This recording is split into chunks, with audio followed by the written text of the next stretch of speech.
bus tour. So we got a bus tour at 2 o'clock. So we're gonna try to get on this bus. Again, you are viewing Voyage Vista, your passport to adventure YouTube channel. And we're out here today at the NASA Space Center, Kennedy Space Center, in Orlando, Florida.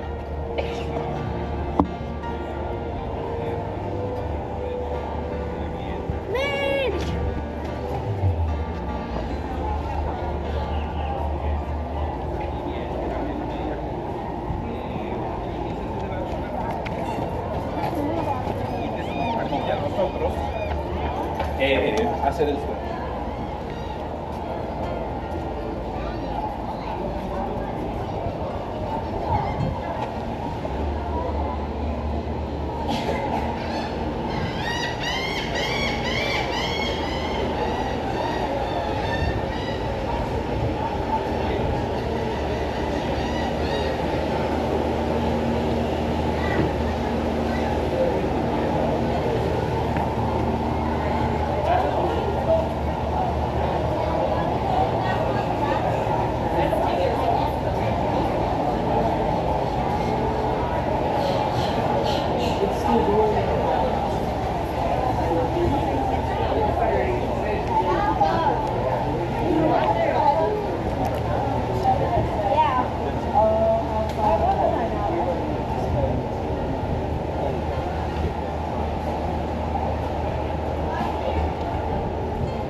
Bad about that. All right, so on behalf of NASA and the Kennedy Space Center, we certainly want to welcome you. Today, and certainly hope everything's up to your expectations and maybe even a little better. All children that are 13 years old and under, please make sure you have a seatbelt on. Also, please no eating on the bus. No food is allowed. Please do not eat on the bus. Also, number 3, if you have a cell phone, please put it on either mute or vibrate, as we ask you not to accept phone calls or make phone calls while we're on tour. Now, if you look all the way over there, you see all those blue buildings over there. If you have purchased anything from Amazon, you might own about a square inch of that place over there. However, I did have a lady last week told me she thinks she owns the whole bottom floor. So she must spend a lot of money on Amazon. I bet Jeff Bezos really likes her. And he's building a rocket that's about, it's huge, and not only is it huge, it's called the John Glenn, and not only is it huge, but it's beautiful because he's painted in different colors of blue. And so I saw it's out there on Launchpad 36, and that's the first stage, and they're waiting for the next stages. But it's really a pretty rocket. When they launch that, you can tell that it belongs to Blue Origin. All right, so we're going out there to Saturn V, and you'll enjoy yourself out there. You'll see a real Saturn V rocket suspended from the ceiling. You'll also see the moon suits that the astronauts wore when they were on the moon, and you'll see some of the moon dust still on the boots. One of the things I highly recommend for you is that you check out the Lunar Theater while you're out there, because that is awesome. From what I've been told, I have not been there, but I've had many people in the last few weeks just tell me how awesome that really is. So don't pass it up. Check it out. That is what it's all about, is the actual landing of the Apollo 11 on the moon. So you might want to check that out. Also, before you get off the bus, what I'm going to do is I'm going to make sure that you guys can. Okay, I'm talking, sir. Also, before you get off the bus, I want to make sure that you know how to go in there and actually touch a moon rock. And they have a real moon rock there, so I'll give you the directions how to get there and make sure you get to touch it if you care to. Okay, so with that, I got a video here I'm going to play, and I do ask you not to talk while a video is being played. and that is because there are people on this bus that really want to see what's happening on the video, and also be able to see the scenery out there around the bus. So let's please be considerate of one another, and that way everybody will be able to enjoy themselves. So with that, go ahead and get the video rolling.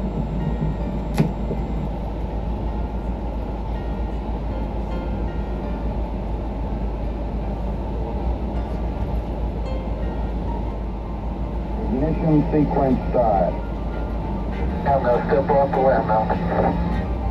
That's one small step for man, one giant leap for mankind.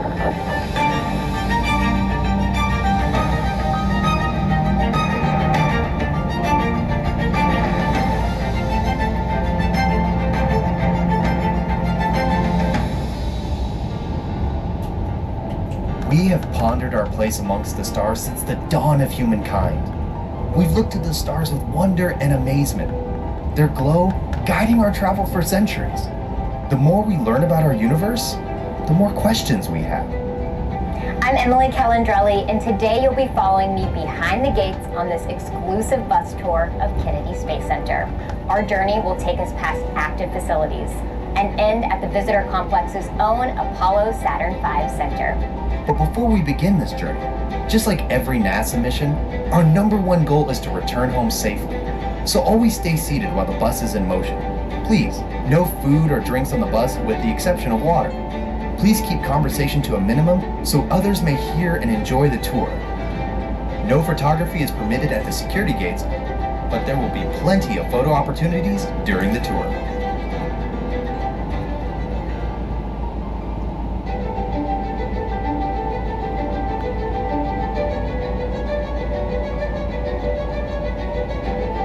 This rocket that you'll see standing tall in front of KSC's badging station is the Mercury Redstone rocket. It represents NASA's earliest efforts to send humans into space. These Redstone rockets were formerly ballistic missiles provided to NASA by the U.S. Army. In October of 1958, NASA formally organized Project Mercury with a mission to investigate man's reaction to this new environment and safely recover the capsule and its pilot. Man rating for human spaceflight on what was previously a ballistic missile was no easy task. After several modifications and test flights, a Mercury capsule carrying Ham, a chimpanzee, was successfully launched and recovered on January 31st, 1961. Just months later, on May 5th, astronaut Alan Shepard launched on a Mercury Redstone rocket, becoming the first American in space.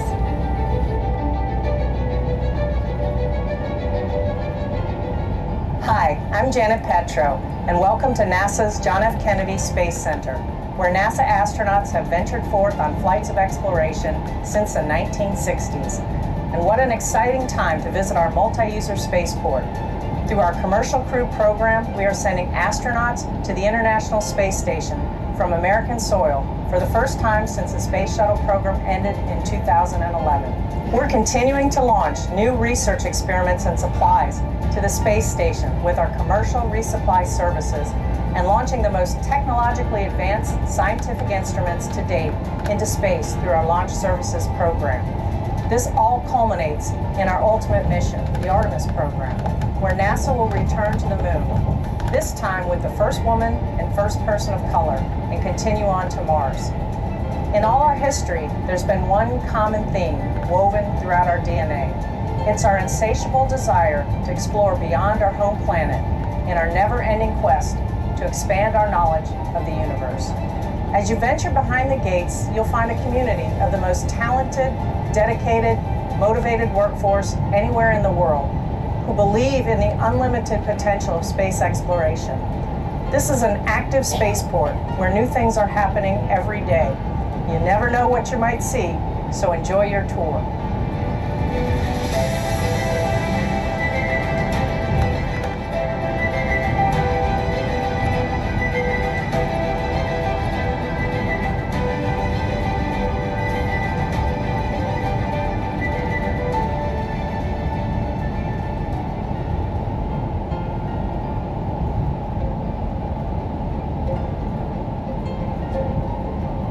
You are now approaching the Vehicle Assembly Building, or as NASA calls it, the VAB.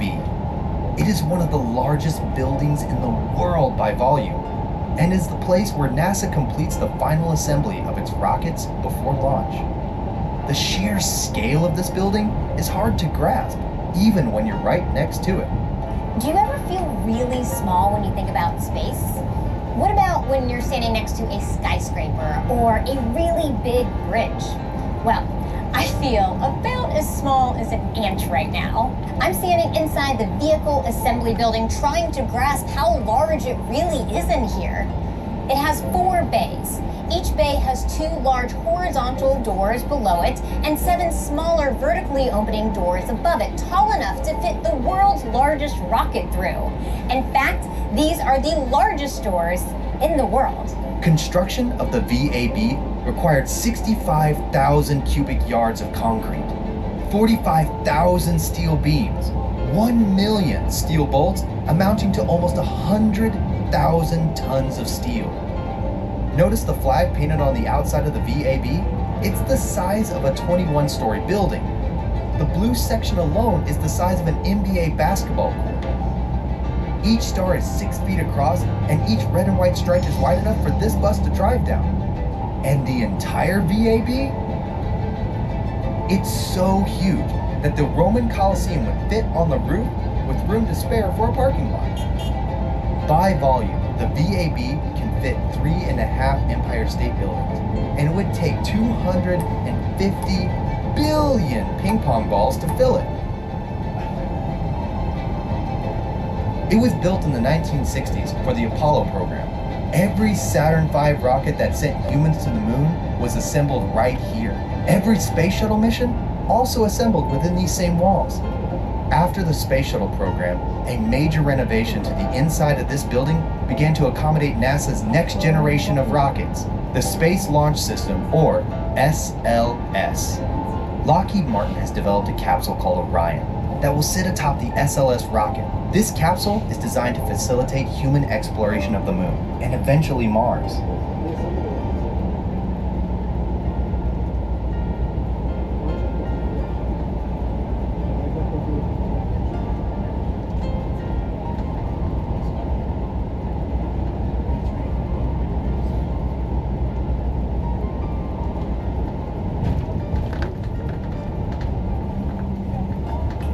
Big dreams require big equipment. I'm standing next to the Crawler Transporter, the largest self-powered land vehicle in the world. It was originally built in 1965 for the Apollo program and has since been updated to accommodate the space shuttle and now NASA's SLS rocket. Weighing in at 6 million pounds and capable of lifting and hauling 18 million pounds, the Crawler is an engineering marvel, even without a rocket sitting on top of it. This thing has 2,750 horsepower V16 diesel engines that can carry the Crawler up to a top speed of, wait for it, 1 mile per hour while carrying a rocket. Keep an eye out. All right, so there's the VAB right there, all 525 feet tall, and those are the doors the girl was talking about on the video. There's 2 in the front and 2 in the back, and she did fail to tell you how tall they are, so I will. They're 456 feet tall, and it takes 45 minutes to open one all the way to the top. Now that NASA logo you see on the side, that is also the largest NASA logo in the world. And for those of you not familiar with NASA, that stands for National Aeronautics and Space Administration. And also, NASA has a Crawler transporter that they take the rocket off there to the launch pad. And there's the one that's been highly modified is inside the VAB right now. And then they have the other one, the CT-1, that's right behind this white building with the green pipes on it right there. It's stuck in behind there, and that is the one that's been kind of like in the mothballs because it has not been used since 2011. I have a video that I'm going to that I started. Now you can go ahead and finish telling you all about the Crawler.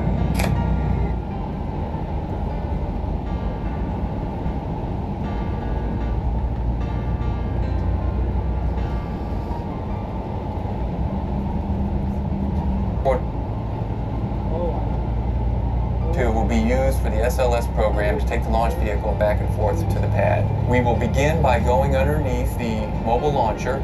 We'll pick it up, we'll take it over to the VAB. They'll then assemble the launch vehicle on top of the mobile launcher, and then we'll come back to the VAB. We'll slide underneath it again, we'll pick it up, we'll take it out to the pad, a trip of about 4.2 miles. It'll take us about 7 hours to get there. But during our trip to the launch pad, we'll roll over a specially prepared crawler weight that consists of anywhere from 8 to 12 inches of special rock. Below that is limestone that's about 4 feet thick and compressed to hold the weight of the crawler and the mobile launcher. And then below that is some hydraulically compacted sand that can support all the weight. And then once we're there, we'll drop it all off. And a few days later, there'll be a launch. We'll come back, we'll pick the mobile launcher up, and we'll bring it back to the VAB to start the process all over again. With 50 years and some 3,000 kilometers or 2,000 miles on the clock, NASA expects the crawlers to be in operation for at least another 3 decades. How cool is that?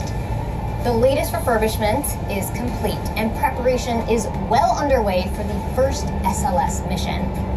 The crawler will be doing what it was originally designed to do once again, which is moving rockets. Okay, so this is what we call the Apollo Saturn V Center right there. Where that big, huge building is there. That's where that rocket is, in that building right there, and you can see how long it is.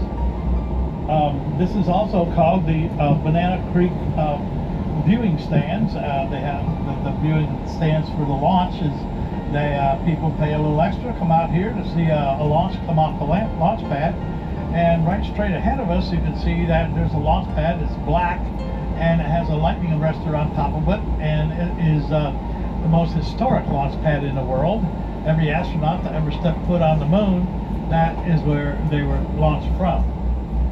Also, right after the Shuttle program ended, NASA went ahead and leased that to SpaceX, and that is SpaceX's primary launch pad 39A.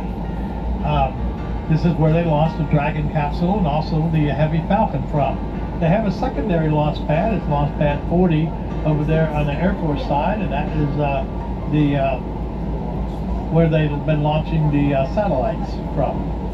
And I can't even see Launch Pad 39A now. It's covered up with smoke, but that is where they launched the Artemis 1 from back in November 22nd of November of 22.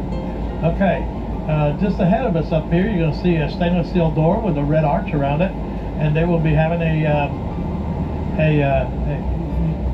it opens every 10 minutes. You'll go inside, and you'll see a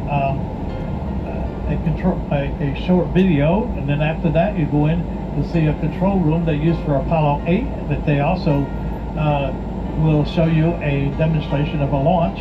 Then you go in the big room, and that's where you see the Saturn V rocket suspended from the ceiling. Now, if you go about 2/3 of the way down and look over on the left-hand side, you'll see a couple of rovers. In between the rovers, you'll see a huge sign that says "Touching the Moon," and you can just reach underneath that sign, go ahead and touch a real moon rock. Now, listen, there is not a line out there. You can see there's hardly anybody in front of the door. So when you get off the bus, just go right over there in front of the door, as close as you can. Okay, you can follow me in just a second.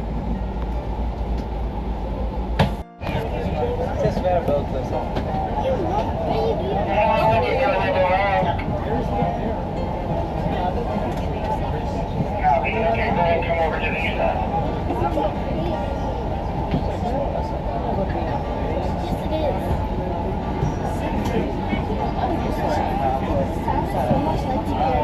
Don't touch me.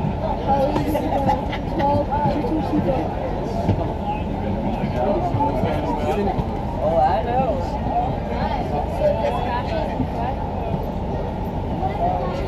Lucky light 15 on the